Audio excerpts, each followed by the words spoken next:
Hello, everyone. Welcome back here to the Psychedelic Art Exchange on YouTube. It is time for another beautiful collector's showcase auction show and tell. So, today we're going to explore some of those offerings that are in our current auction, which ends on Sunday, March 30th. As always, this auction has some absolutely incredible pieces within, and we cannot wait to show some of them off to you today. And this sale starts off with a bang. We have a poster that's as scarce as any Grateful Dead related poster that we've ever sold. This is the very beginning of when Jerry was going out on the road by himself. This was, it was 1972. It was the dead of winter. It was at a small place in Syracuse, New York. And it was under the name of Hooterall. So unless you knew that, what was going on, this was a show that was completely off the radar.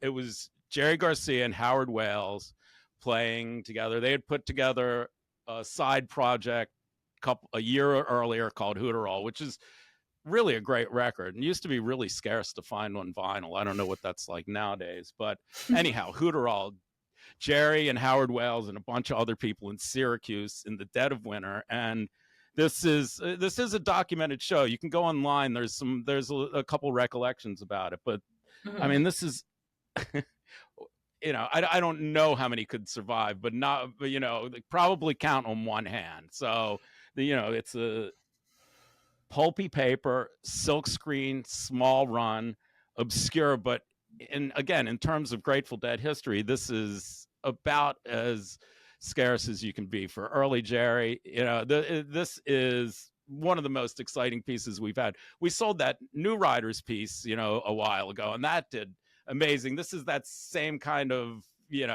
hen's teeth kind of find. So this is the lead item for a reason, and it should be considered hard by anyone that really collects Grateful Dead and related posters. And while staying on that theme, pardon us for a moment while I change carefully. Chicago Auditorium 71. This was back in the days where there was bootleg vinyl. This was one of those shows that was on bootleg vinyl. I think it came out as Dave's Picks #3. But yeah, it's a famous show. This was the Keith's second show.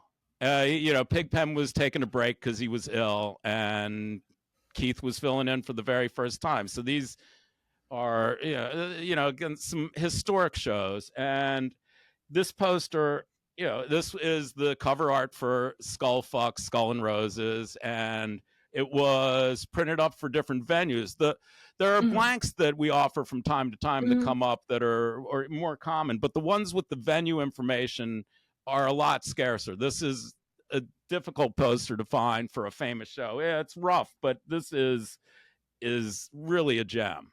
It's very cool. It's got everyone's favorite image on it too. Yes.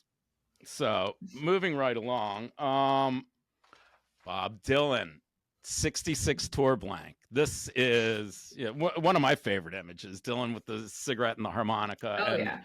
Yeah, this poster comes up with venue dates as well, but this is the tour blank, the opposite of what we were talking about in the other one. And I haven't seen this absolutely, as often as I've seen the ones with the dates. So, but I mean, it's Dylan. What more can you say?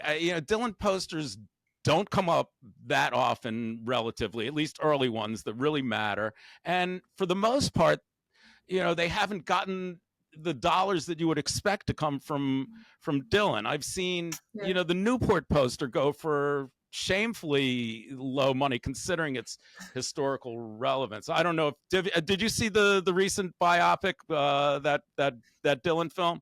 I haven't yet, but you haven't seen it too. All right. No, so yeah, I'm behind on my film watching. Well, if you didn't love Dylan before, this really, I was skeptical, and the film was really great. I smiled and cried. It was really a brilliant. As far as those things go, most of them puzzle me, but that one, especially that Elvis one, what the hell was that?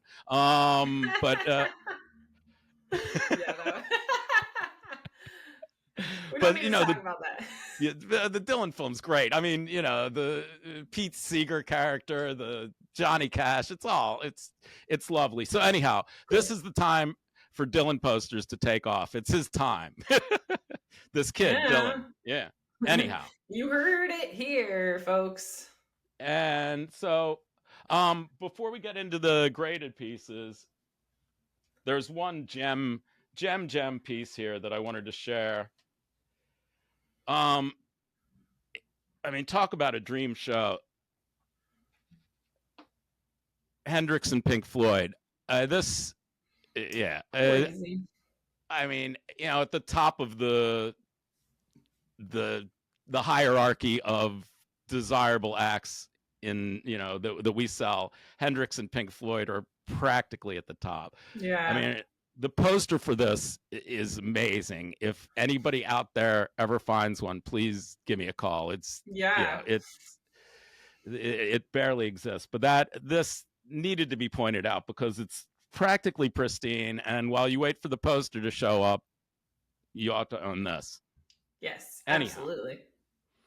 And here we have a non-poster item that's super special. I mean, from time to time, we offer t-shirts, and the collectible t-shirt market is something that is pretty astounding. It's grown on its own. It's very much in its early stages, but people are spending a lot of money on the right shirts. I mean, Stone shirts have always gone for a lot of money, but now Old Dead shirts are really becoming major collectibles, partially because most of them are worn out. To find things in good condition, and cotton wears out quicker than paper. If it's not stored properly, it can dry rot and all that stuff. But anyhow, this really is remarkable. This is from Stanley Mouse's own archive. This is a hot rod shirt that he printed up in the 60s. Stanley was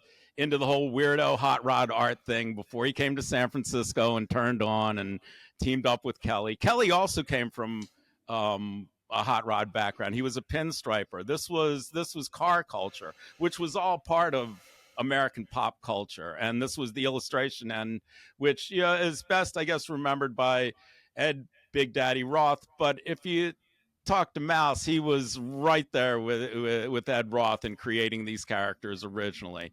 If you want to learn more about Mouse's history, there's a lot out there. But this t-shirt, it's unworn, signed from Mouse. It's, again, probably one of a kind in this condition, if any of them exist. So this, for the t-shirt freaks out there, and for the Mouse freaks, I love this monster art. This one's for you.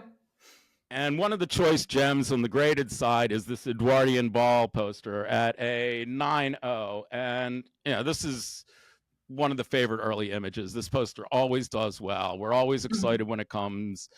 And this is a poster that could hang in any home in any kind of decor. It was an event for SF State, I think, and all the bands would play, and it was an annual event. But this is really the best poster out of any of them, obviously. So there's that, and then we have a favorite. Yes, Randy Tootin's Pink Floyd Animals poster, which was at one point common and now is a desired treasure that's getting upward of $5,000 for clean copies like this. And this gives us an opportunity, not only to talk about this poster in this shape signed by Randy, but again, probably one of the most important value added aspects of the CGC grading is to identify bootlegs. And this is a piece that has been pirated, and we happen to have a copy here. So again, you can learn to do this kind of work yourself, or you can trust the experts at CGC. So there's the pirate copy. There you go. Pirate copy, graded copy. I can't tell the difference from here, but I'm not an expert. we'll do a blog follow up. We'll leave some images online for people to be able to identify this in case you find one out in the wild. Yeah, but you know that in the holder it's an original, so no Yes, worries this time.